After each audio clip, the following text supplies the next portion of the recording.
فرمایا محبت جو ہے دنیا میں اگر ہے تو محبت ہے، اور نفرت بھی ہوتی ہے تو محبت کی وجہ سے ہوتی ہے. یعنی اگر نفرت نہ ہو تو محبت نہ ہو.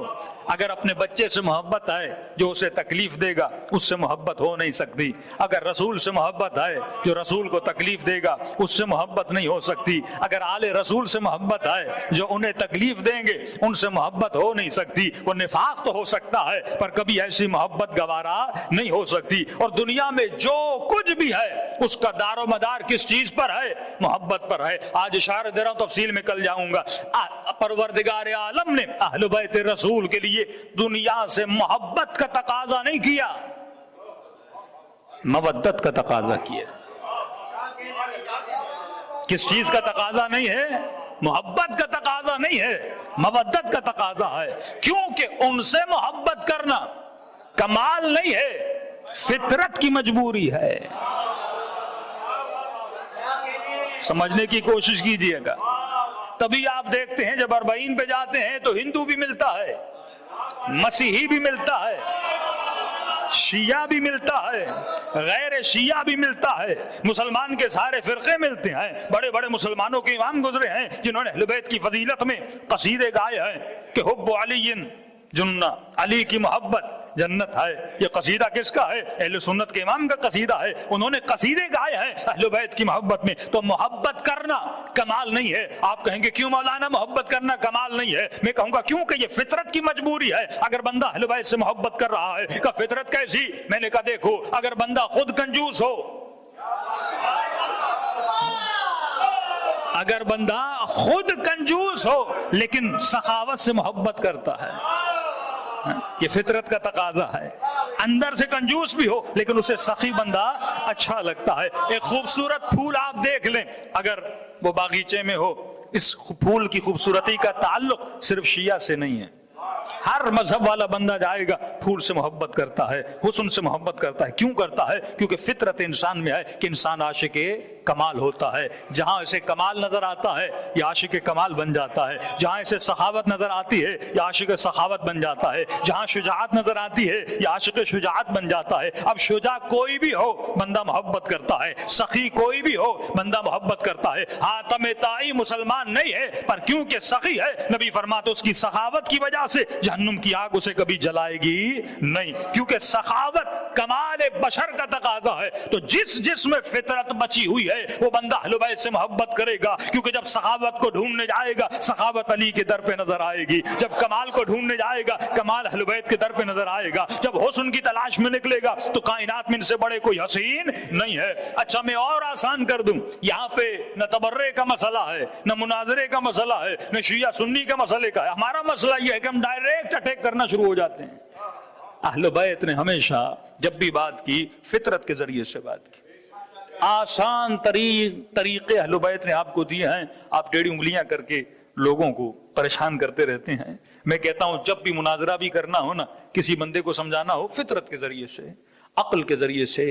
قرآن کتاب عقل ہے، تبھی قرآن اتنی مثالیں دیتا ہے. کبھی یوسف کی مثالیں دے رہا ہے، کبھی مریم کی مثالیں دے رہا ہے. ہاں کبھی سوچو کہ قرآن کا سب سے بڑا سورہ نام بقرہ ہے. بھائی اتنا بڑا سورہ بھینس پہ اللہ نے کیوں لکھ لیا؟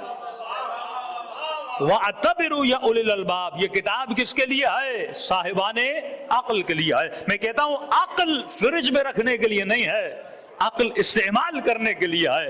ایک حدیث معصوم سنو، اس پہ پوری رات بیٹھ کے سوچو. ایک قرآن کی آیت پڑھو. آج یہ ہے رٹا لگانے کا بڑا شوق ہے. مثلا میرے بیٹے نے 5 سورتیں قرآن کی یاد کر لی، لیکن میں یہ کہتا ہوں 5 سورتیں یاد بھی کرواؤ لیکن یہ پوچھو کہ قرآن کی ایک آیت اس نے سمجھی بھی ہے کہ نہیں سمجھی. اصل چیز ہے لوگوں کو سمجھانا. دونوں چیزیں اگر ساتھ ہوں، اہل بیت حفاظ قرآن بھی تھے، ساتھ میں مفاہیم قرآن سمجھاتے بھی تھے اور مفاہیم قرآن پر عمل بھی کرتے تھے. بچوں کو طوطا نہ بناؤ. آج طوطے بولنے والے شیعہ بہت ہیں لیکن قرآن سمجھنے والے شیعہ بہت کم ہیں. مفاہیم اہل بیت کو درک کرنے والے شیعہ بہت کم ہیں. جب مفہوم کو سمجھ جاؤ گے وہ مفہوم تمہارے وجود میں کیا ہو جائے گا؟ پانی کی طرح گھل کے تم اس کے اندر مل جاؤ گے. فرمایا بالکل اسی طرح محبت کو سمجھو، کیونکہ فطرت بشر میں ہے کہ بشر کمال سے محبت کرتا ہے. میں ایک جگہ پہ گیا، ایک اہل سنت بچہ تھا. میں نے کہا میں مناظرے میں پڑھنا نہیں چاہتا. لمبی لمبی کتابوں کے آپ کو حوالے بھی نہیں دے رہا، حالانکہ معصومین کا کلام ہے، میرے غالباً چھٹے امام کا یا امام ہادی کا،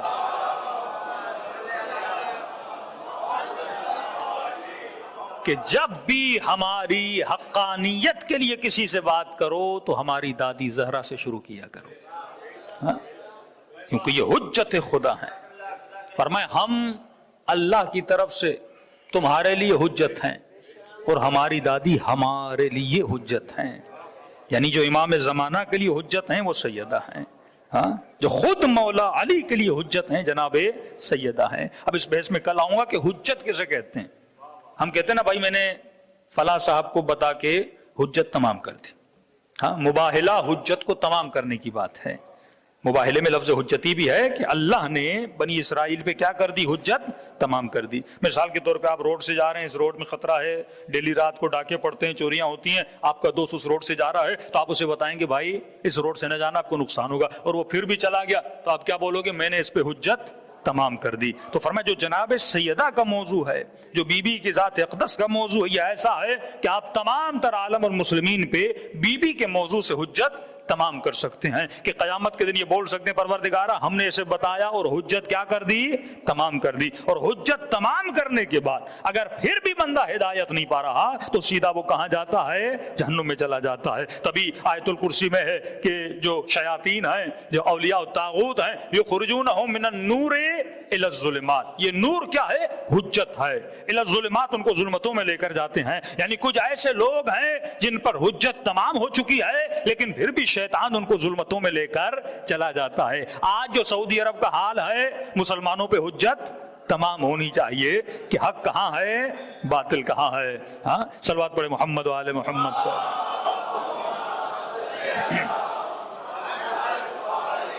محمد وعجل فرجہم۔ تو میں نے اس بچے کو بٹھایا، میں نے کہا یہ بتاؤ اگر ہم اہل بیت رسول سے محبت کرتے ہیں تو میں نے کہا یہ فطرت کا تقاضا ہے۔ میں نے کہا بندہ چور بھی ہو نا، اپنا پیسہ چور کے پاس نہیں رکھواتا، امین کے پاس رکھواتا ہے۔ جو بندہ امین ہو اس کے پاس اپنے، میں نے کچھ چیزیں فطری ہیں، حسن کی، عاشق حسن بننا یہ فطری تقاضا ہے، جہاں پہ علم نظر آئے وہاں پہ جھک جانا یہ علمی تقاضا ہے، فطرت کے کچھ تقاضے ہیں۔ میں نے کہا ایک بات بتاؤ، تجھے میدان میں رک کے، نام نہیں لے رہا، میں نے ایک سمپل سی بات کی، میں نے کہا مذہب کو، تاریخ کو، ہسٹری کو، اسلام کو فی الحال سب کو سائڈ پہ رکھو، اپنی فطرت سے پوچھو تجھے میدان میں لڑنے والا اچھا لگتا ہے یا بھاگنے والا؟ اس کا تعلق کسی مذہب سے تو ہے نہیں۔ ایک سمپل سا سوال ہے، جس طرح آپ ٹیسٹ دینے جاتے ہیں، آئی کیو ٹیسٹ وغیرہ، مثلا فوج کے اور نیوی کے مختلف آتے ہیں نا، چار ایک کوشچن آتا ہے، پھر چار اس میں آپشن دیتے ہیں۔ اگر یہ آپشن آ جائے کہ لڑنے والا اچھا لگتا ہے یا فوج کو چھوڑ کر بھاگنے والا اچھا لگتا ہے، تو میں نے کہا اتنا سمپل ہے، ہر بندہ لکھے گا کہ ہمیں لڑنے والا اچھا لگتا ہے۔ میں نے کہا جواب تم نے کہاں سے دیا؟ کہیں سے پڑھ کے دیا؟ کسی یونیورسٹی نے تجھے بتایا کہ نہیں لڑنے والا اچھا ہوتا ہے، بھاگنے والا اچھا نہیں ہوتا؟ کہ نہیں کسی یونیورسٹی میں فطرت کا تقاضا ہے، شجاعت ہر بندے کو اچھی لگتی ہے، وفا ہر بندے کو اچھی لگتی ہے، فطرت کا تقاضا ہے جس میں شجاعت ہو، ہر بندے کو اچھا لگتا ہے۔ میں نے کہا یہی تو مسئلہ ہے، تبھی تو ہمیں علی اچھے لگتے ہیں۔